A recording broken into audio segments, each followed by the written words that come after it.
Hello everyone, this is PK Entertainment and we are back again, and here now we have another video in our ever-going unrated and underappreciated movie review series, and this edition we will focus on Grease 2. Released in June the 11th, 1982, this is of course the sequel to the iconic first musical movie from 1978. It stars Maxwell Caulfield, Michelle Pfeffier, Adrian Zemed, Lorna Luft, and was directed by Patricia Birch. Now the story this time still retains the same high school college dynamic from the first movie. We still have very much the two most popular groups, the T-Birds with the all boys and the Pink Ladies with the all girls. But this time we follow the story of English student Michael Carrington, who's a very shy and very introverted character, and he becomes attracted to the main leader of the Pink Ladies group, Stephanie. This is really and essentially a role reversal of the first movie, where in the original it was the male character of the T-Birds who was the far more cooler, hip character, and it was Sandy, of course, who was trying to integrate with the Pink Ladies, who was the sweet and shy innocent one. Now we've reversed it the other way, of course. We have the male character who's trying to constantly win the affections of Stephanie, the female character, who is the cool Pink Ladies.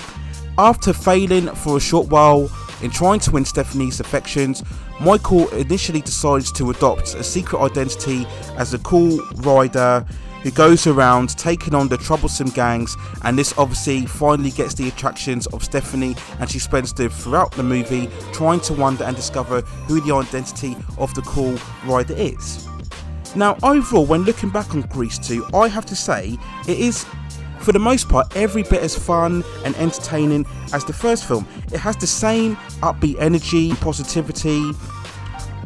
All of the songs, for the most part, I think are great, and okay, they may not be as iconic as the first movie, but they're still just as catchy, they're just as accessible, and they really help maintain the pace of the film and keep it bright and breezy and sprightly. I think pretty much all of them are pretty standout. I really love the opening song, Score Tonight. That's the typical opening song that we get where we get introduced to all of the gangs and they have the opening day. I love also Reproduction, when we're in the classroom with Mr. Stewart as well. That's also great. I love the Who's That Guy song. That's really where we get the first introduction of Michael as the cool rider. We have all the other gangs trying to take him on. Of course, Cool Rider is another standout moment, particularly for Stephanie, when she's really showing her affections about the cool rider and what she looks for in a man overall. And I also like the Charade song later on with Michael, when he's reflecting on the frustrations that he's not able to get the affections of Stephanie, and also the Turn Back the Hands of Time. That's really the penultimate song when we have the theatrical production as well, when we have Stephanie and Michael really trying to reflect their feelings for one another. So yeah, I think most of the songs are absolutely great and just as hip and fun and sing along to as what they were in the first movie. I also like the fact that the film really stands on its own. It doesn't try to replicate beat for beat the same overall tones of the original, and I think, to be honest, that's the best advice for any sequel when you're trying to continue on from an iconic first film.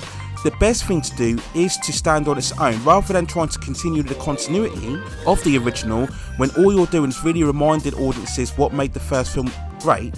What you really have to do is try and treat it less as a sequel, as more as an original, so it can stand on its own. So when you're going into Grease 2, you don't really have to worry about having any reference to the first film, and I think that's what Grease 2 does so well. The only really continuity, if we like, from the first film is that we have a small appearance from Frenchie, who you remember was one of the big supporting characters from the first film, but she's only in it for one or two scenes, and this is primarily having a connection to Michael. So apart from that, there's no real attachment to the first film, and I think Grease 2 benefits from that as well.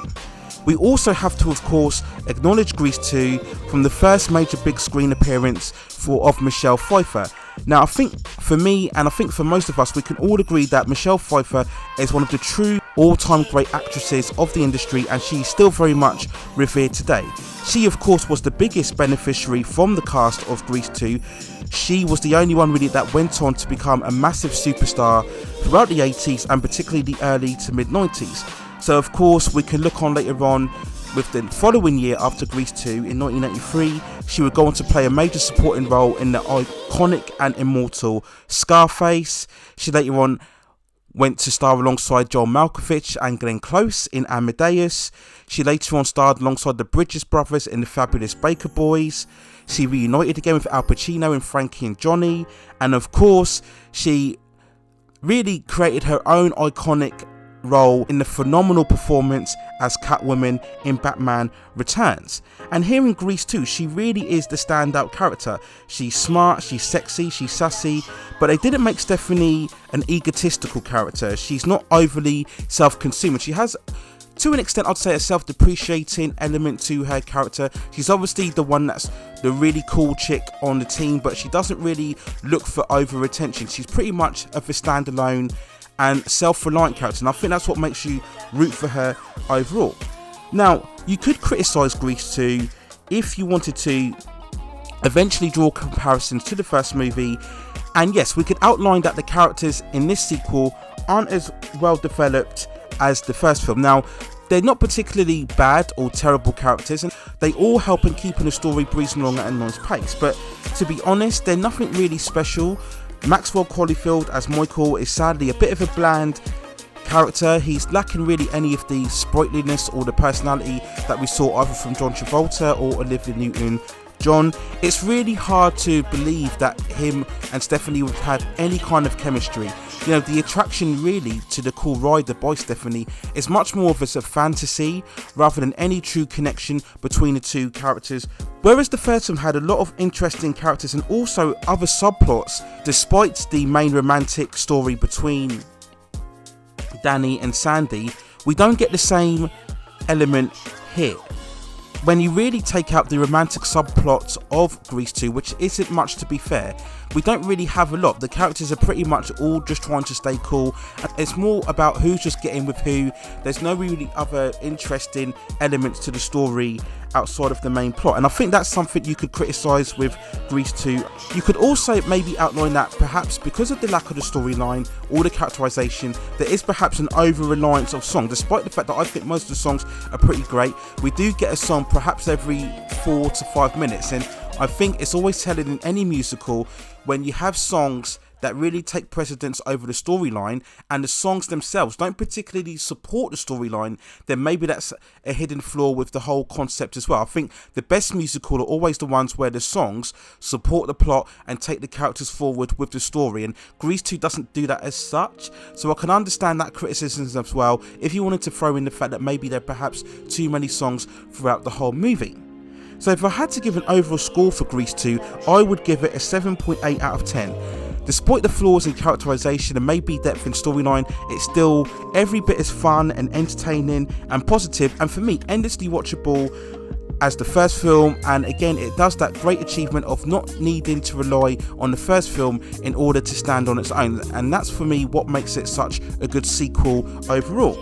Now we go on to the release of Grease 2. Now, on a budget of $11.2 million, the movie only managed to gross $15.2 million overall, so perhaps it made its money back and broke even, but of course it was overall considered a flop.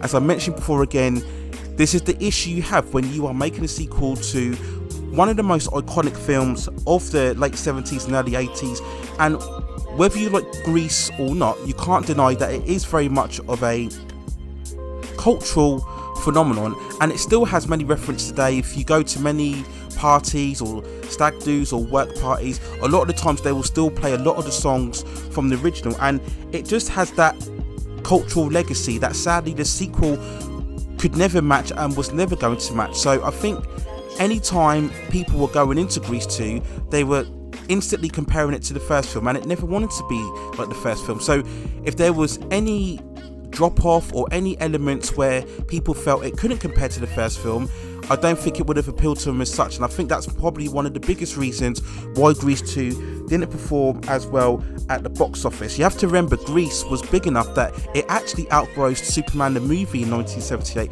become the highest grossing movie of that particular year. So that's such a big film to follow on from, so that's probably the main reason why I think Grease 2 didn't succeed as well. The magic and the novelty of the first film just wasn't there to recapture audiences' imagination. We also have to note that Grease 2 in its opening weekends at the box office was released amongst a crop of much more bigger and much more iconic event films such as E.T. the Extraterrestrial, Star Trek 2, The Wrath of Khan, Poltergeist and Rocky 3. Now that is quite some hefty competition for any movie to compete against and stand out when you're talking in terms of release. So that was another big reason why I think Grease 2 didn't perform well. Also the fact that, with all due respect, both Maxwell Caulfield and Michelle Pfeiffer at the time weren't massive box office. In fact, they were only at the beginning of their careers, whereas we look primarily at the first film. Most definitely John Travolta had certainly made a big impact already the previous year with Saturday Night Fever, which also was itself a massively culturally impactful movie at the time of its release. So that was already a big draw going into that first film, and of course many audiences were already magnetic to the on-screen charisma that he had with Olivia Newton-John, and sadly Maxwell Caulfield and Michelle Pfeiffer didn't exuberate that same amount of chemistry. So that was another big reason I think why Grease 2 didn't pull in the audiences on its release. But still, I think it's a shame because, like I said, overall Grease 2 is still as entertaining as the first movie. And if you haven't seen Grease 2, I would actually perhaps ask you to do a quick test and don't watch the first movie, watch the second movie first and then watch the first movie. And I think that's a good barometer to make you actually appreciate Grease 2 more. If you're not coming off of having the impact of the first movie, if you can take Grease 2 on its own as a standalone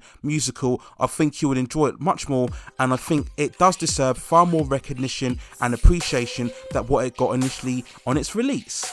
So those are my thoughts and feelings on Grease 2. Let me know what you think in the comments below. If you've already seen it, how do you think it compares to the original? Do you think it's a standout performance by Michelle Pfeiffer in her role? And do you think anything else could have been done to perhaps make Grease 2 a far more commercial success at the box office at the time of its release? But that's it for now, really. Let me know what you think in the comments below. If you have any other films that you think were also unrated and underappreciated at the time of their release, let me know in the comments below. And if I've seen those movies, I will also provide a review for those as well. Please hit those like and subscription and notification buttons so I can provide you with more high quality content in the future. But that's it for now. Take care of yourselves, stay at safe distances, and I will see you very, very soon.